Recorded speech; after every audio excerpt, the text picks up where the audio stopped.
ನಮಸ್ಕಾರ, ಮಧ್ಯಾಹ್ನದ ನ್ಯೂಸ್ ಬುಲೆಟಿನ್ಗೆ ಸ್ವಾಗತ. ನಾನು ಹನುಮಂತ್ ದೇಶ್ಮುಖ್. ಬನ್ನಿ ಕ್ವಿಕ್ ಆಗಿ ನೋಡೋಣ ಈ ಕ್ಷಣದ ಪ್ರಮುಖ ಸುದ್ದಿಗಳನ್ನು.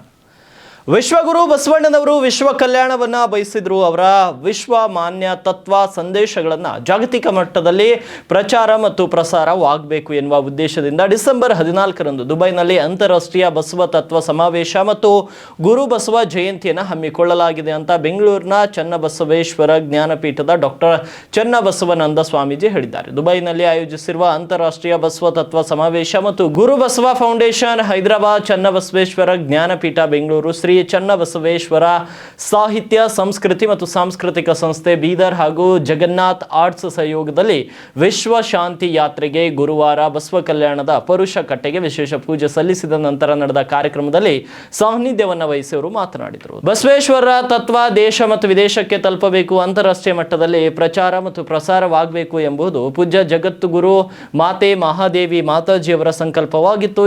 ಇದರ ಸಹಕಾರಕ್ಕಾಗಿ ಕಳೆದ 5 ವರ್ಷಗಳಿಂದ ಒಂದೊಂದು ವರ್ಷ ಒಂದೊಂದು ದೇಶದಲ್ಲಿ ಸಮಾವೇಶ ನಡೆಸಿಕೊಂಡು ಬರಲಾಗುತ್ತಿತ್ತು. ಈಗಾಗಲೇ ನೇಪಾಳ, ಭೂತಾನ, ಶ್ರೀಲಂಕಾ, ದಕ್ಷಿಣ ಆಫ್ರಿಕಾ ಹಾಗೂ ಮ್ಯಾರಿಷಸ್ನಲ್ಲಿ ಯಶಸ್ವಿಯಾಗಿ ಸಮಾವೇಶ ನಡೆಸಲಾಗಿದೆ.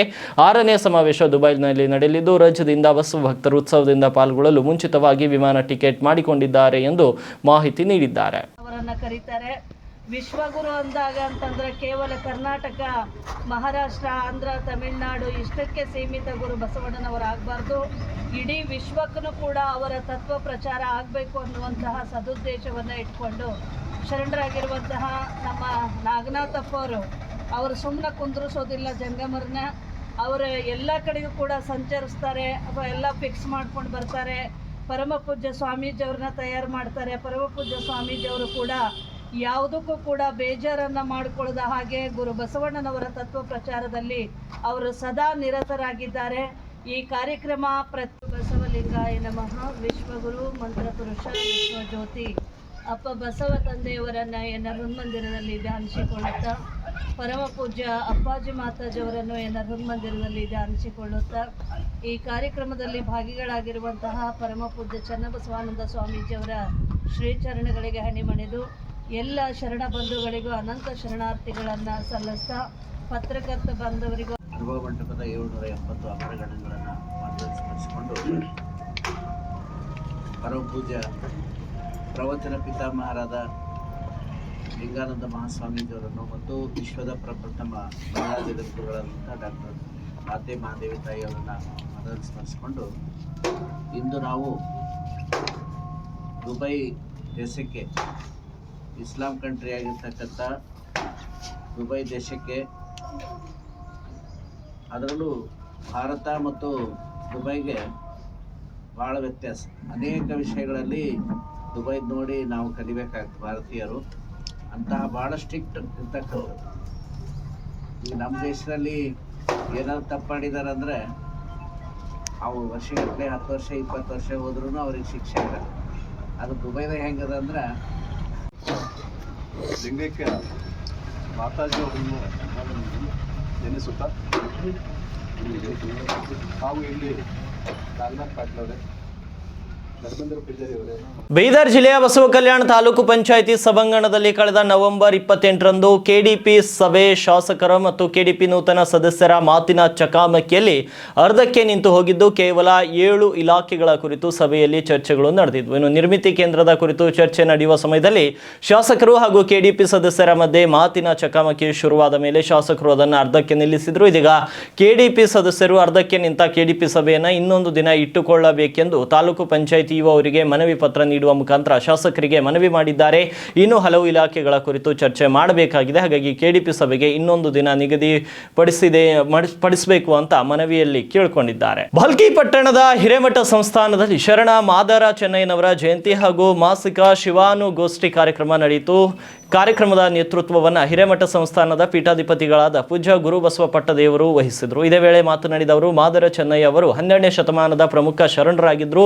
ಬಸವಣ್ಣನವರ ಮೆಚ್ಚಿನ ಶರಣರಲ್ಲಿ ಚೆನ್ನಯ್ಯ ಕೂಡ ಒಬ್ಬರು. ಬಸವಣ್ಣನವರು ಮಾದಾರನೆಂಬ ಚೆನ್ನಯ್ಯನ, ಡೋಹಾರನೆಂಬ ಕಕ್ಕಯ್ಯನ ಎಂದು ಚೆನ್ನಯ್ಯನವರಿಗೆ ಮೊದಲ ಪ್ರಾಶಸ್ತ್ಯ ನೀಡುತ್ತಿದ್ದರು.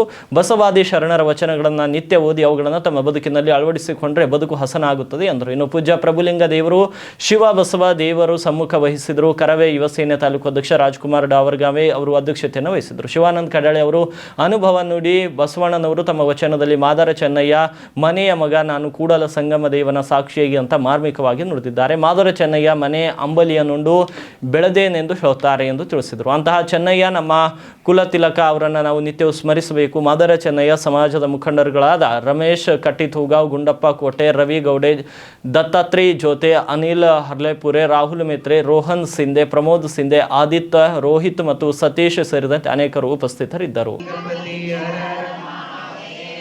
ವಿಶ್ವಗುರು ಬಸವಣ್ಣನವರಿಗೆ ಮಾದಾರ ಚೆನ್ನಯ್ಯನವರಿಗೆ ಮಾಡಬೇಕಾದ್ರೆ ಅದು ನಿಮ್ಮ ಪಾದ ಸಾಕ್ಷಿ, ಎನ್ನ ಮನ ಸಾಕ್ಷಿ, ಕೂಡಲ ಸಂಗಮ ದೇವ ನನಗಿದೆ ದಿವ್ಯ, ಕಂಡ ಭಕ್ತರಿಗೆ ಕೈ ಮುಗಿಯುವಾತನೇ ಭಕ್ತ, ಮೃದು ವಚನವೇ ಸಕಲ ಜಪಾಂಗಳ, ಸದುವಿನಯವೇ ಸದಾಶಿವನ ಒಲುಮೆಯನಯ್ಯ ಎಂದಡೆ ನಿಮ್ಮ ಮೈ ಸಿರಿ ಶಿವನು ಪ್ರತ್ಯಕ್ಷನಾಗಿದ್ದನು. ಇದನ್ನು ಕಂಡು ಆಧಾರ ಚೆನ್ನಯ್ಯನವರು ಶಿವನಿಗೆ ತನ್ನ ಹೆಂಡತಿ ತಯಾರಿಸಿದ ಎಲ್ಲ ಶರಣ ಬಂಧುಗಳೇ, ಮುದ್ದು ಮಕ್ಕಳೇ ಹಾಗೂ ನನ್ನ ಎಲ್ಲ ಸುಖದ ಆಚರಣೆ. ಯಾಕಂದರೆ ಶರಣರನ್ನ ಸ್ಮರಿಸುವುದು ನಮ್ಮ ಕರ್ತವ್ಯ.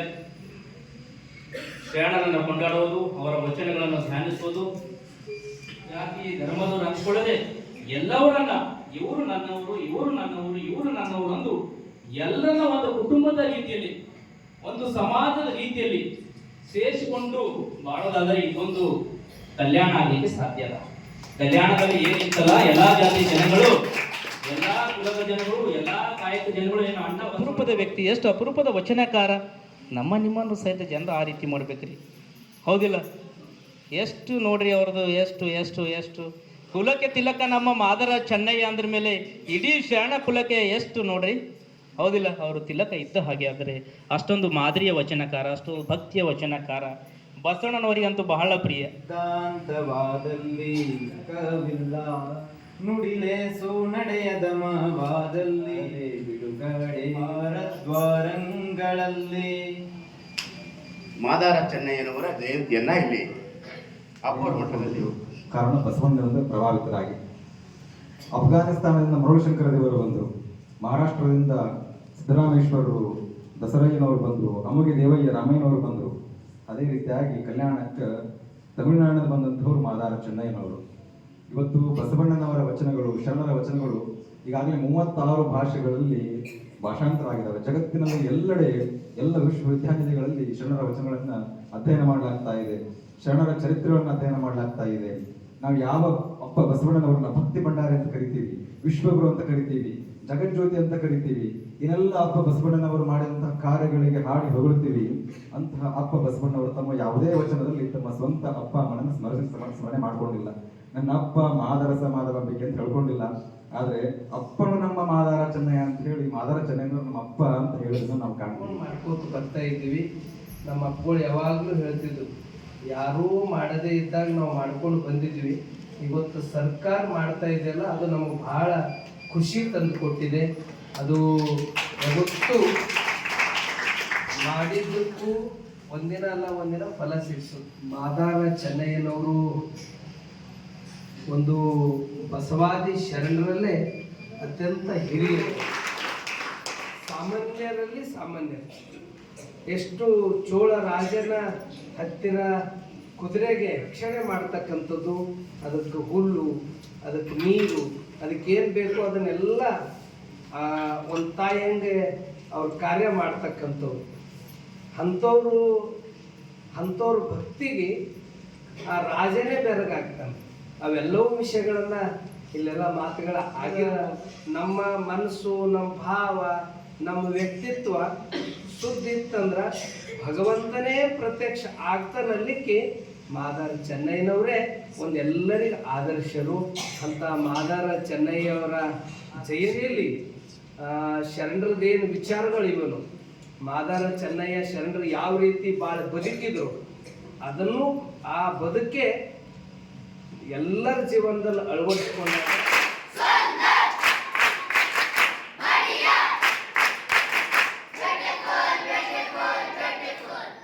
ಗೃಹಲಕ್ಷ್ಮಿಯರಿಗೆ ಕರ್ನಾಟಕ ಸರ್ಕಾರ ಗುಡ್ ನ್ಯೂಸ್ ನೀಡಿದೆ. ಮಹಿಳೆಯರಿಗೆ ವೈಯಕ್ತಿಕ ಸಾಲ ಸೌಲಭ್ಯ ನೀಡಲು ಮುಂದಾಗಿದೆ. ಸದ್ಯಕ್ಕೆ 30,000ದಿಂದ 3 ಲಕ್ಷದವರೆಗೆ ಸಾಲ ಸಿಗಲಿದ್ದು, ಮುಂದಿನ ದಿನಗಳಲ್ಲಿ ಈ ಲೋನ್ ಮೊತ್ತವು 6 ಲಕ್ಷಕ್ಕೆ ಹೆಚ್ಚಿಸುವ ಪ್ಲಾನ್ ಇದೆ. ಮುಂದಿನ 6 ತಿಂಗಳುಗಳಲ್ಲಿ ಪಂಚಾಯಿತಿ ಲೆವೆಲ್ನಲ್ಲಿ ಗೃಹಲಕ್ಷ್ಮಿ ಸಹಕಾರಿ ಸಂಘ ಇರಲಿದೆ. ಅದರಲ್ಲಿ ಮೊದಲು ನೋಂದಣಿಯನ್ನು ಮಾಡಿಸಿಕೊಳ್ಳಬೇಕು. ಈ ಸಂಘಕ್ಕೆ 1,000 ಕೊಟ್ಟು ನೋಂದಣಿ ಮಾಡಿಸಿಕೊಂಡು ಸದಸ್ಯರಾಗಬೇಕು. ಅದಾದ ಬಳಿಕ ಪ್ರತಿ ತಿಂಗಳು 200 ರೂಪಾಯಿ ಕಟ್ಟಬೇಕು. ಅಗತ್ಯವಿದ್ದರೆ ಈ ಸಂಘದ ಮೂಲಕ 30,000ದಿಂದ 3 ಲಕ್ಷದವರೆಗೆ ವೈಯಕ್ತಿಕ ಸಾಲ ನೀಡಲು ನಿರ್ಧರಿಸಲಾಗಿದೆ. ಈ ಯೋಜನೆಯು ಮುಂದಿನ 6 ತಿಂಗಳಲ್ಲಿ ಜಾರಿಗೆ ಬರಲಿದೆ. ಈ ಸೌಲಭ್ಯಕ್ಕೆ 30 ದಿನದಿಂದ 60 ದಿನಗಳವರೆಗೆ ಸಮಯ ಇರಲಿದೆ. ಅಷ್ಟರೊಳಗೆ ಅರ್ಜಿ ಸಲ್ಲಿಸಿದರೆ ಮಾತ್ರ ಸೌಲಭ್ಯ ಸಿಗಲಿದೆ. ರಾಷ್ಟ್ರೀಕೃತ ಬ್ಯಾಂಕ್ಗಳ ಬಡ್ಡಿ ಅನ್ವಯ ಸಾಲ ಸೌಲಭ್ಯ ಸಿಗಲಿದೆ. ರಾಜ್ಯದಲ್ಲಿ ಗದ್ದುಗೆಯ ಗುದ್ದಾಟದ ಕಿಚ್ಚುಗೆ ಹೈಕಮಾಂಡ್ ನಾಟಿ ಕೋಳಿ ಮಧ್ಯರೆದ್ರು ಕೂಡ ಅದ್ಯಾಕೋ ಸಂಪೂರ್ಣವಾಗಿ ಶಮನವಾಗ್ತಾ ಇಲ್ಲ. ಅದಿನ್ನೂ ಕೂಡ ಬೂದಿ ಮುಚ್ಚಿದ ಕೆಂಡವೇ. 2 ಬಾರಿ ಬ್ರೇಕ್ಫಾಸ್ಟ್ ಮಾಡಿದ್ರು ಕೂಡ ಈ ಕಿತ್ತಾಟ ಬ್ರೇಕ್ ಬೀಳ್ತಿಲ್ಲ. ಇದರ ಮಧ್ಯೆ ಸಿದ್ದರಾಮಯ್ಯ DK ಶಿವಕುಮಾರ್ ಪರ ಜೈಕಾರ ಕೂಗಿದವರಿಗೆ ಕಾಂಗ್ರೆಸ್ ನೋಟಿಸ್ ಶಾಕ್ ಕೊಟ್ಟಿದೆ. 2 ಬ್ರೇಕ್ಫಾಸ್ಟ್ಗಳ ಬಳಿಕ ದಿಢೀರ್ ಅಂತ ದೆಹಲಿ ಚಲೋ ಎಂದಿದ್ದ DCM DKC ಹಸ್ತದೊಳಗೆ ಮತ್ತೊಂದು ಹಲ್ಚಲ್ ಸೃಷ್ಟಿಸಿದ್ರು. ಆದರೆ ದಿಲ್ಲಿಗೆ ಹೋದ DKC ವಾಪಸ್ ಹಾಕಿದ್ದಾರೆ. ವಾಪಸ್ ಆಗ್ತಿದ್ದಂತೆ ಕಾಂಗ್ರೆಸ್ನ ಕೆಲ ನಾಯಕರಿಗೆ DKC ಶಾಕ್ ಕೊಟ್ಟಿದ್ದಾರೆ. AICC ಪ್ರಧಾನ ಕಾರ್ಯದರ್ಶಿ ಭೇಟಿ ವೇಳೆ ಅಶಿಸ್ತು ತೋರಿದ ಕೈ ಕಲಿಗಳಿಗೆ ನೋಟಿಸ್ ಅಸ್ತ್ರ ಪ್ರಯೋಗಿಸಿದ್ದಾರೆ. ಕಾಂಗ್ರೆಸ್ನಲ್ಲಿ ಕಳೆದ ಕೆಲವು ತಿಂಗಳುಗಳಿಂದ CM ಗದ್ದುಗೆ ಗುದ್ದಾಟ ಮಿತಿಮೀರಿದೆ. CM DCM ಬ್ರೇಕ್ಫಾಸ್ಟ್ ಮಾಡಿ ಸಂಧಾನ ಮಾಡಿದ್ರು ಕೂಡ ಇದು ನಿಲ್ಲದಂತಾಗಿದೆ. ಮಳೆ ನಿಂತರೂ ಕೂಡ ಹನಿ ನಿಂತಿಲ್ಲ ಎನ್ನುವಂತೆ CM DCM ಸೈಲೆಂಟ್ ಆಗಿದ್ರು. ಅವರ ಬೆಂಬಲಿಗರು CM ಘೋಷಣೆ ಕೂಗುತ್ತಲೇ ಇದ್ದಾರೆ. ಹೀಗೆ AICC ಪ್ರಧಾನ ಕಾರ್ಯದರ್ಶಿ ರಾಜ್ಯಕ್ಕೆ ಭೇಟಿ ನೀಡಿದಾಗ CM ಘೋಷಣೆ ಕೂಗಿದವರಿಗೆ KPCC ಅಧ್ಯಕ್ಷ DK ಶಿವಕುಮಾರ್ ಶಾಕ್ ಅನ್ನು ಕೊಟ್ಟಿದ್ದಾರೆ. ನಾರಾಯಣ ಗುರು ಹಾಗೂ ಮಹಾತ್ಮ ಗಾಂಧಿ ನಡುವಿನ ಸಂವಾದದ ಶತಮಾನೋತ್ಸವವನ್ನು ಮೊನ್ನೆ ಮಂಗಳೂರಿನಲ್ಲಿ ಆಯೋಜಿಸಲಾಗಿತ್ತು. ಈ ಕಾರ್ಯಕ್ರಮದಲ್ಲಿ ಭಾಗಿಯಾಗಲು KC ವೇಣುಗೋಪಾಲ್ ಕೇರಳದಿಂದ ಮಂಗಳೂರಿಗೆ ಆಗಮಿಸಿದರು. ವೇಣುಗೋಪಾಲ್ ಮಂಗಳೂರು ವಿಮಾನ ನಿಲ್ದಾಣದಿಂದ ಆಚೆ ಬರುತ್ತಿದ್ದಂತೆ ಕಾಂಗ್ರೆಸ್ ಮುಖಂಡ ಮಿಥುನ್ ರಾಯ್ ಹಾಗೂ ಅವರ ಬೆಂಬಲಿಗರು DKC ಪರವಾಗಿ ಘೋಷಣೆ ಕೂಗಿದ್ರು. DK ಎಂದು ಘೋಷಣೆ ಕೂಗಿದ್ದಲ್ಲದೆ DK ಶಿವಕುಮಾರ್ ಅವರನ್ನ CM ಮಾಡಬೇಕು ಅಂತ ಆಗ್ರಹಿಸಿದರು. CM DCM ನಡುವಿನ ಕುರ್ಚಿ ಕದನ ಶಾಂತವಾಗಿರುವಾಗಲೇ ಈ ರೀತಿ ಘೋಷಣೆ ಕೂಗಿರುವುದು ಹೈಕಮಾಂಡ್ ಕೆಂಗಣ್ಣಿಗೆ ಗುರಿಯಾಗಿದೆ. ಹೀಗಾಗಿ ಕಾರಣ ಕೇಳಿ ಮಿಥುನ್ ರಾಯ್ಗೆ AICC ಕಾರ್ಯದರ್ಶಿ ರೋಜಿ ಜಾನ್ ಶೋಕಾಸ್ ನೋಟಿಸ್ ಜಾರಿ ಮಾಡಿದ್ದಾರೆ. ರೇಣುಕಾಸ್ವಾಮಿ ಕೊಲೆ ಪ್ರಕರಣಕ್ಕೆ ಸಂಬಂಧಪಟ್ಟಂತೆ ನಟ ದರ್ಶನ್ ಗ್ಯಾಂಗ್ ಬಳಿಯಿಂದ ಸೀಸ್ ಮಾಡಲಾಗಿದ್ದ 82 ಲಕ್ಷ ರೂಪಾಯಿ ನಗದಿಗೆ ಯಾವುದೇ ದಾಖಲೆ ತೋರಿಸಲು ದರ್ಶನ್ ವಿಫಲರಾಗಿದ್ದಾರೆ. ಇದು ಕೃಷಿ ಹಾಗೂ ಪಶು ಸಂಗೋಪನೆಯಿಂದ ಬಂದಿದ್ದಾಗಿ ತಿಳಿಸಿದ್ದಾರೆ. ಆದರೆ IT ಹಾಗೂ ಪೊಲೀಸರು ಈ ಹೇಳಿಕೆಯ ಸತ್ಯ ಶೋಧನೆಗೆ ಇಳಿದಿದ್ದು ಕೊಲೆ ಪ್ರಕರಣದ ಸಾಕ್ಷಿ ನಾಶಕ್ಕೆ ಬಳಸಲಾಗಿದೆ ಎಂದು ತರ್ಕಿಸಿದ್ದಾರೆ. ರೇಣುಕಾಸ್ವಾಮಿ ಹತ್ಯೆ ಪ್ರಕರಣದಲ್ಲಿ ಸಾಕ್ಷಿ ನಾಶಕ್ಕೆ 82 ಲಕ್ಷ ರೂಪಾಯಿ ನಗದು ಹಣ ಸಂಗ್ರಹದ ಆರೋಪದ ಹಿನ್ನೆಲೆ ದರ್ಶನ್ ಹೇಳಿಕೆ ಪಡೆಯಲಾಗಿದೆ. IT ಅಧಿಕಾರಿಗಳ ಮುಂದೆ A2 ಆರೋಪಿ ದರ್ಶನ್ ಹಾಗೂ ಪತ್ನಿ ವಿಜಯ್ ಲಕ್ಷ್ಮಿ ಹೇಳಿಕೆ ದಾಖಲು ಮಾಡಿಕೊಳ್ಳಲಾಗಿದೆ. ಕೃಷಿ ಮತ್ತು ಪಶು ಸಂಗೋಪನೆಯಿಂದ ಹಣ ಬಂದಿದ್ದಾಗಿ ದರ್ಶನ್ IT ಅಧಿಕಾರಿಗಳ ಮುಂದೆ ಹೇಳಿಕೆ ನೀಡಿದ್ದಾರೆ. ಆದರೆ ಈ ಹಣಕ್ಕೆ ನನ್ನ ಬಳಿ ದಾಖಲೆಗಳು ಇಲ್ಲ. ಈ ಬಗ್ಗೆ IT ರಿಟರ್ನ್ಸ್ ವೇಳೆ ಮಾಹಿತಿ ನೀಡುತ್ತೇನೆ ಎಂದಿದ್ದಾರೆ. ಸಾಲ ಕೊಟ್ಟಿದ್ದು ಸಾಲ ಪಡೆದಿದ್ದವರ ಬಗ್ಗೆ ಪ್ರಶ್ನೆಗೆ ಉತ್ತರಿಸಿದ್ದಾರೆ. ಮೋಹನ್ ರಾಜ್ಗೆ ಸಾಲವಾಗಿ ಹಣ ನೀಡಿದ್ದೆ. 2024ರಲ್ಲಿ ಫೆಬ್ರವರಿಯಲ್ಲಿ ಸಾಲ ಕೊಟ್ಟು ಮೇನಲ್ಲಿ ವಾಪಸ್ ಪಡೆದಿದ್ದೆ. 3 ವರ್ಷದಿಂದ ಕೃಷಿಗೆ 25 ಲಕ್ಷ ರೂಪಾಯಿ ಮತ್ತು ಹುಟ್ಟುಹಬ್ಬಕ್ಕೆ ಗಿಫ್ಟ್ ರೂಪದಲ್ಲಿ 15 ಲಕ್ಷ ರೂಪಾಯಿ ಹಣ ಪಡೆದಿದ್ದಾಗಿ ಹೇಳಿಕೆಯನ್ನು ನೀಡಿದ್ರು. ದ್ವೇಷ ಭಾಷಣವನ್ನ ತಡೆಯುವ ನಿಟ್ಟಿನಲ್ಲಿ ಸರ್ಕಾರ ಮಹತ್ವದ ನಿರ್ಧಾರ ಕೈಗೊಂಡಿದ್ದು, ರಾಜ್ಯದಲ್ಲಿ ದ್ವೇಷ ಭಾಷಣಗಳಿಗೆ ಕಡಿವಾಣ ಹಾಕಲು ಕರ್ನಾಟಕ ದ್ವೇಷ ಭಾಷಣ ಮತ್ತು ದ್ವೇಷ ಅಪರಾಧಗಳ ಪ್ರತಿಬಂಧಕ ವಿಧೇಯಕ 2025ಕ್ಕೆ ಗುರುವಾರ ಸಚಿವ ಸಂಪುಟ ಸಭೆ ಅನುಮೋದನೆ ನೀಡಿದೆ. ಇಂದು ವಿಧಾನಸೌಧದಲ್ಲಿ ಮುಖ್ಯಮಂತ್ರಿ ಸಿದ್ದರಾಮಯ್ಯ ಅವರ ಅಧ್ಯಕ್ಷತೆಯಲ್ಲಿ ನಡೆದ ಸಚಿವ ಸಂಪುಟ ಸಭೆಯಲ್ಲಿ ಒಟ್ಟು 8 ಮಹತ್ವದ ವಿಧೇಯಕಕ್ಕೆ ಒಪ್ಪಿಗೆ ನೀಡಲಾಗಿದೆ. ಸಚಿವ ಸಂಪುಟ ಸಭೆಯ ನಂತರ ಸುದ್ದಿಗಾರರೊಂದಿಗೆ ಮಾತನಾಡಿದ ಕಾನೂನು ಮತ್ತು ಪ್ರವಾಸೋದ್ಯಮ ಸಚಿವರಾದ HK ಪಾಟೀಲ್ ಅವರು ದ್ವೇಷ ಭಾಷಣದ ಪ್ರತಿಬಂಧಕ ವಿಧೇಯಕ, ಬಯಲು ಸೀಮೆ ತಿದ್ದುಪಡಿ ವಿಧೇಯಕ, ಮಲೆನಾಡು ಅಭಿವೃದ್ಧಿ ಪ್ರಾಧಿಕಾರ ವಿಧೇಯಕ, ಧಾರ್ಮಿಕ ದತ್ತಿ ವಿಧೇಯಕ, ಜಾನುವಾರು ಹತ್ಯೆ ಪ್ರತಿಬಂಧಕ ಹತ್ಯೆ ಸಂರಕ್ಷಣೆ ವಿಧೇಯಕ, ಸಾಮಾಜಿಕ ಬಹಿಷ್ಕಾರ ನಿಷೇಧ ವಿಧೇಯಕ, ಘಾಟಿ ಸುಬ್ರಹ್ಮಣ್ಯಂ ಕ್ಷೇತ್ರ ಅಭಿವೃದ್ಧಿ ಪ್ರಾಧಿಕಾರ, ಚಾಮುಂಡೇಶ್ವರಿ ಕ್ಷೇತ್ರ ಅಭಿವೃದ್ಧಿ ಪ್ರಾಧಿಕಾರ, ಇತರೆ ಹಲವು ವಿಧೇಯಕ ಹಾಗೂ ಕರ್ನಾಟಕ ರಾಜ್ಯ ಖಾಸಗಿ ವೈದ್ಯಕೀಯ ಸಂಘಗಳ ತಿದ್ದುಪಡಿ ವಿಧೇಯಕಕ್ಕೆ ಸಚಿವ ಸಂಪುಟ ಸಭೆ ಒಪ್ಪಿಗೆ ಸೂಚಿಸಿದೆ ಅಂತ ತಿಳಿಸಿದ್ದಾರೆ. ರಷ್ಯಾದ ಅಧ್ಯಕ್ಷ ವ್ಲಾಡಿಮಿರ್ ಪುಟಿನ್ ಅಮೆರಿಕ ಅಧ್ಯಕ್ಷ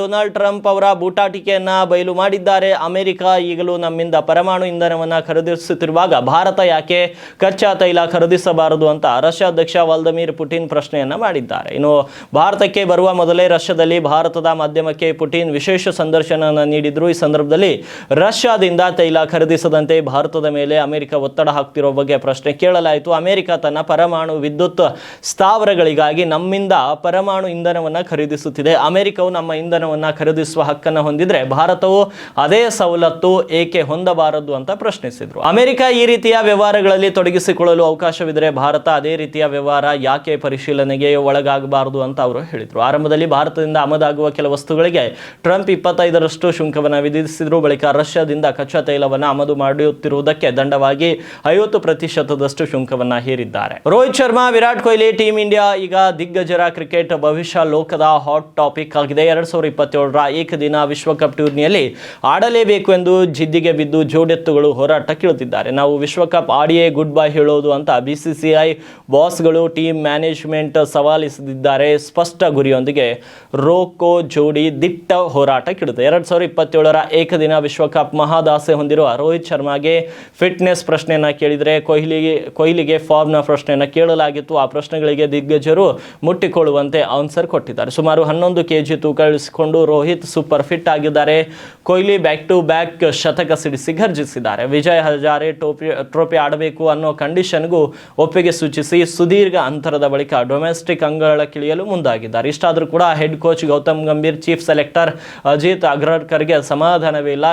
ಇವರಿಬ್ಬರ ಜೊತೆ ಮಾತು ಬಿಡುವಷ್ಟು ಹೆಡ್ ಕೋಚ್ ಮುನಿಸಿಕೊಂಡಿದ್ದಾರೆ. ಕೊಹ್ಲಿ, ರೋಹಿತ್ ಶರ್ಮಾ ಎಲ್ಲವನ್ನ ಪ್ರೂವ್ ಮಾಡಿದ್ದಾರೆ. ಆದರೂ ಕೂಡ ಇವರಿಬ್ಬರ ವಿರುದ್ಧ ತೆರೆ ಹಿಂದೆ ಕಸರತ್ತು ನಡೀತಾ ಇದೆ ಎಂಬ ಸುದ್ದಿ ಪದೇ ಪದೇ ಹರಿದಾಡ್ತಾ ಇದೆ. Especially head coach Gautam Gambhir, chief selector Ajit Agarkar ಇವರಿಬ್ಬರ ವಿಚಾರದಲ್ಲಿ ಮಸಲತ್ತು ನಡೆಸುತ್ತಿದ್ದಾರೆ ಅನ್ನೋದು ಈಗಂತೂ ಓಪನ್ ಸೀಕ್ರೆಟ್ ಆಗಿ ಬಿಟ್ಟಿದೆ.